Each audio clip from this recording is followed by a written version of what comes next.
नमस्कार, आप देख रहे हैं जनसंवाद 24x7। खबर दिखाने से पहले आज दर्शकों से हमें कुछ कहना है। जनसंवाद हमेशा जन समस्याएं, जनता की खबरें, जनहित की खबरें अपने दर्शकों को दिखाता रहा है।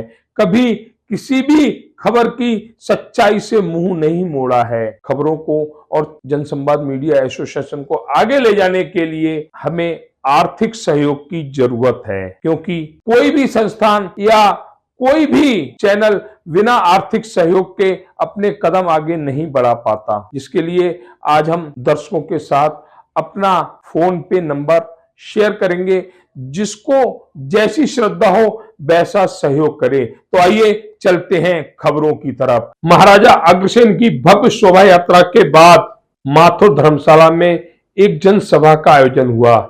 इस जनसभा में उपस्थिति देखी गई गाजियाबाद सांसद अतुल गर्ग की। वहीं पूर्व में भारतीय जनता पार्टी के जिलाध्यक्ष रहे दिनेश सिंगल की भी यहां मौजूदगी रही। साथ ही मौजूद रहे वह सभी लोग जो भव्य शोभा यात्रा में शामिल हुए थे, चाहे अंकुश जैन हो, विष्णु मित्तल हो, सत्येंद्र बंसल हो, मुकुल गोयल हो, अमित गर्ग हो, ऐसे बहुत से समाज सेवी इस मंच पर उपस्थित देखे गए, जहां पूर्व जिलाध्यक्ष दिनेश सिंगल द्वारा समाज आगे की ओर कैसे अग्रसर रहे इसके विचार रखे गए।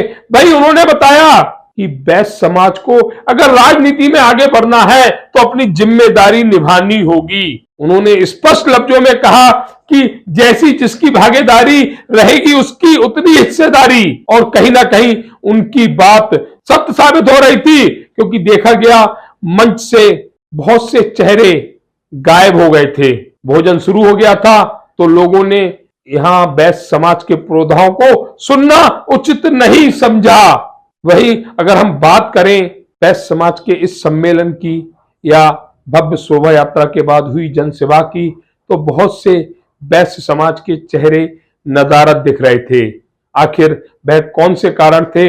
हम बात करें लगातार समाज में अपना योगदान देने वाले बबली अग्रवाल की, हम बात करें समाज सेवी विनोद माहेश्वरी की, तो ऐसे बहुत से चेहरे थे जो मंच पर नजर नहीं आ रहे थे। वहीं अग्रवाल सेवा समिति के अध्यक्ष विनोद मित्तल द्वारा जो इस कार्यक्रम का आयोजन किया गया वह काबिले तारीफ था, जहां देखा गया कि इस कार्यक्रम में सबसे बुजुर्ग और समाज के संरक्षक आरसी अग्रवाल जो मंच संभालते दिखे, उन्होंने मंच से बहुत सी बातें वैश्य समाज के बारे में कही। वही रुचि गर्ग द्वारा जो महिला मोर्चा की प्रदेश महामंत्री है भारतीय जनता पार्टी से, और ऋतु अग्रवाल जी जो एक कवयित्री भी है, उन्होंने मंच से सधे हुए शब्दों में अपने विचार रखे। ऋतु अग्रवाल द्वारा काव्य पाठ किया गया।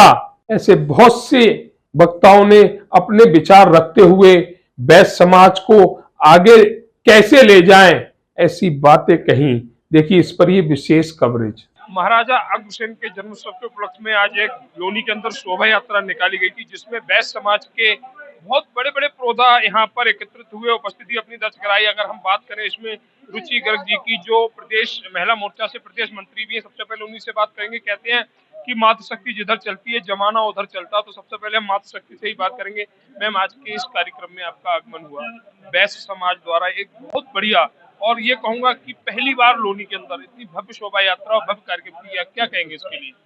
सबसे पहले तो जो लोनी में भव्य शोभा यात्रा निकली है, तो उसकी पूरी आयोजक टीम को मैं बहुत बहुत बधाई देना चाहती हूँ, क्योंकि ये एक ऐसा कार्यक्रम है जो कहीं ना कहीं हम लोगों को आगे प्रोत्साहित करने का अवसर देता है। और सभी को बहुत बहुत बधाई। बहुत अच्छा कार्यक्रम था, किसी वजह से मैं उस यात्रा में शामिल नहीं हो सकी।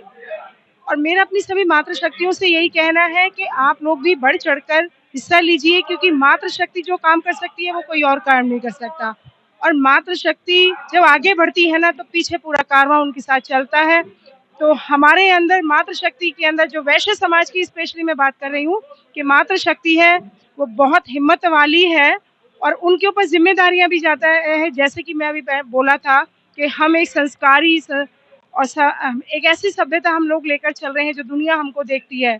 तो अगर हम लोग अपनी शक्ति को पहचान लें तो निश्चित रूप से पूरी दुनिया हमारे पीछे चलेगी। बहुत बहुत धन्यवाद। हमारे साथ वैश्य समाज के ही सही और भारतीय जनता पार्टी के पूर्व जिला अध्यक्ष मोदी नगर से दिनेश सिंघल जी वह जुड़े हुए हैं, जिन्होंने हमेशा बैस समाज को आगे ले जाने के लिए हमेशा अग्रसर रहे।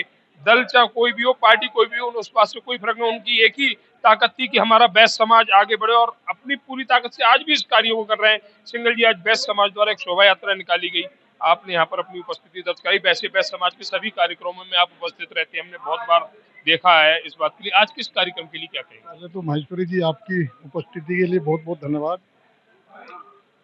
मुझे तो सिर्फ 2-3 बात आपसे कहनी है कि आज 11 बजे प्रारंभ यात्रा हुई, तो मैं 11 बजे से, और अब 4 बज रहे हैं, तब से मैं लोनी में हूँ। शायद लोनी में पहली बार शोभा यात्रा प्रारंभ हुई है। मैं आयोजकों का धन्यवाद करना चाहता हूँ कि कम से कम लोनी में ताकत दिखाने का काम इस वैश्य समाज ने किया। तो ये कहना है दिनेश सिंघल जी का कि कम से कम एक कोशिश तो की बैस समाज ने ताकत दिखाने की, और ताकत दिखाने में सफलता भी पाई। आज जिस तरफ दिख रहा था, हर तरफ बैस समाज दिख रहा था, और यही ताकत है, यही ताकत सिंघल जी के कहे अनुसार राजनीति में अपनी ताकत दिखाएगी। वो कई बार कहते हैं कि जिसकी जितनी भागीदारी उतनी उसकी हिस्सेदारी। तो ये बात काफी समय से हमने सुना, और बैस समाज के लिए हमेशा दिनेश सिंघल जी ने कार्य किया, आगे भी कार्य कर रहे हैं। और भी हमारे साथ कुछ लोग जुड़े हुए हैं, उनसे भी हम जानकारी लेंगे। हमारे साथ कवित्री ऋतु अग्रवाल जी भी जुड़ी हुई हैं, उनसे भी जानकारी लेंगे। मैम, आज आप बैस समाज के इस कार्यक्रम में उपस्थित रही, क्या कहेंगी आज के कार्यक्रम में? ये आज का कार्यक्रम इतना भव्य, वैश्य समाज का कार्यक्रम लौनी क्षेत्र में मैंने प्रथम बार देखा है। मेरा बाल्यावस्था यहीं बीती है, यहीं ये मेरा मायका है। तो बहुत सुंदर शोभा यात्रा थी, और लोगों की भागीदारी बहुत थी।